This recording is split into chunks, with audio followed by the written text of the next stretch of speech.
नमस्कार मित्रांनो, स्वागत आहे तुमचं माझ्या यूट्यूब चॅनलवरती ज्याचं नाव आहे मास्टरडी कोडिंग। या व्हिडिओमध्ये आपण बघणार आहे फ्लोचार्ट कशाला म्हणतो। बघा, पाटील मागील व्हिडिओमध्ये आपण बघितलो अल्गोरिदम कशाला म्हणतो। म्हणजे अल्गोरिदम म्हणजेच का की आपण जो काही कोड लिहिणार आहे म्हणजे प्रोग्राम आपण लिहितोय, मग त्याच्या अगोदर आपण काय करतोय आपल्या भाषेमध्ये एक स्टेप बाय स्टेप मध्ये लिहिलेला जो काही कोड म्हणजेच काय अल्गोरिदम।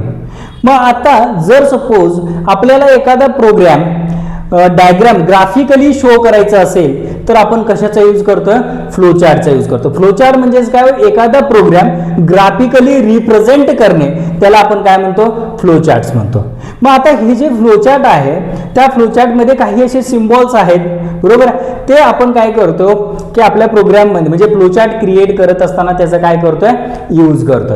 मग आता बघा, पहिला जो सिम्बॉल आहे तो म्हणजेच काय, ओव्हल, याला आपण काय म्हणतो, ओव्हल। मग ओव्हल कधी यूज करतो, कशासाठी यूज करतोय की जर सपोज आपल्याला प्रोग्राम स्टार्ट करायचा आहे आणि स्टॉप करायचा आहे, मग हे शो करायचं असेल ग्राफिकली तर आपण कशाचा यूज करतोय, ओव्हलचा यूज करतो। दुसरा काय हो, ह्याला आपण म्हणतोय पॅरलोलोग्राम। मग पॅरलोलोग्राम कशासाठी यूज करतोय, इनपुट किंवा आउटपुट म्हणजेच काय व्हॅल्यू घेण्यासाठी किंवा एखादा मेसेज एखादा शो वगैरे स्टेटमेंट लिहायचं असेल तर आपण कशाचा यूज करतोय, पॅरलोलोग्रामचा यूज करतोय। नंतर काय, रेक्टँगल। रेक्टँगल मध्ये काय होतं की प्रोसेस होतो, म्हणजेच काय एखादा कॅल्क्युलेशन आपल्याला लिहायचं असेल तर आपण कशामध्ये लिहितोय, रेक्टँगल मध्ये लिहितो। नेक्स्ट काय, डायमंड। डायमंड मध्ये आपण काय लिहितो, एखादा कंडिशन असतील किंवा डिसिजन असेल तर तो आपण कुठे लिहितोय, डायमंड मध्ये लिहितोय। आणि हा काय, एरो आहे। मग हा जो एरो आहे तो कशासाठी यूज करतोय आपण, फ्लो डायरेक्शन काय शो करण्यासाठी आपण कशाचा यूज करतोय, एरोचा यूज करतोय। क्लिअर झाला आता हे सगळे सिम्बॉल कशासाठी यूज करायचा। बघा, आपण एक एक्झाम्पल थ्रू आपण बघूया। बघा, ऍड 2 नंबर, ओके, 2 नंबर आपल्याला काय करायचं, घ्यायचा आहे युजर कडनं आणि काय करायचं, प्रिंट करायचं, म्हणजे मेसेज काय करायचं, प्रिंट करायचा। मग ह्याचा एक अल्गोरिदम आपल्याला काय करायचं, लिहायचं आहे। मग आता बघा, तुम्हाला मागील व्हिडिओमध्ये सांगितलेलं होतं की काय, स्टार्ट 1, ओके, पहिल्यांदा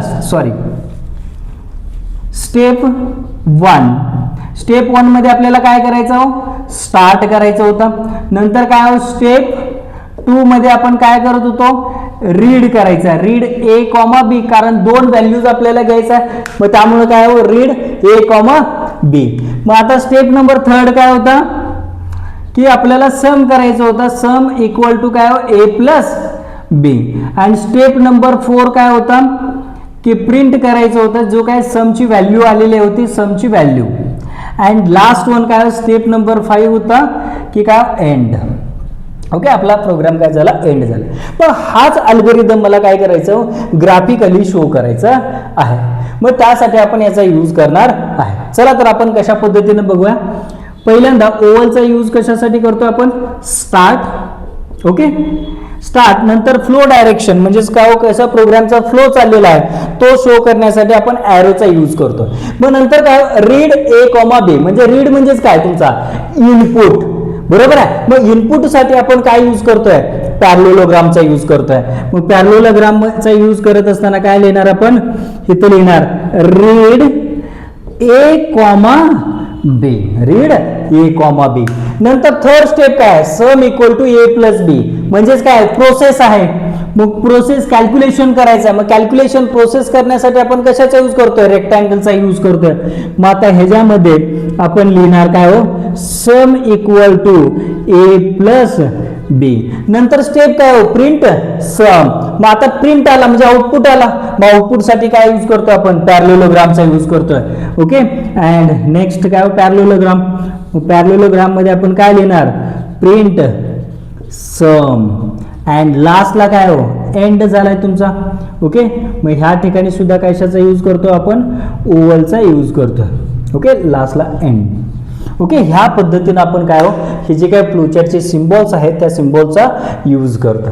क्लिअर झाला आता, ओके। हा व्हिडिओ जर तुम्हाला आवडला असेल तर लाईक करा, शेअर करा आणि सबस्क्राईब करायला विसरू नका, ओके।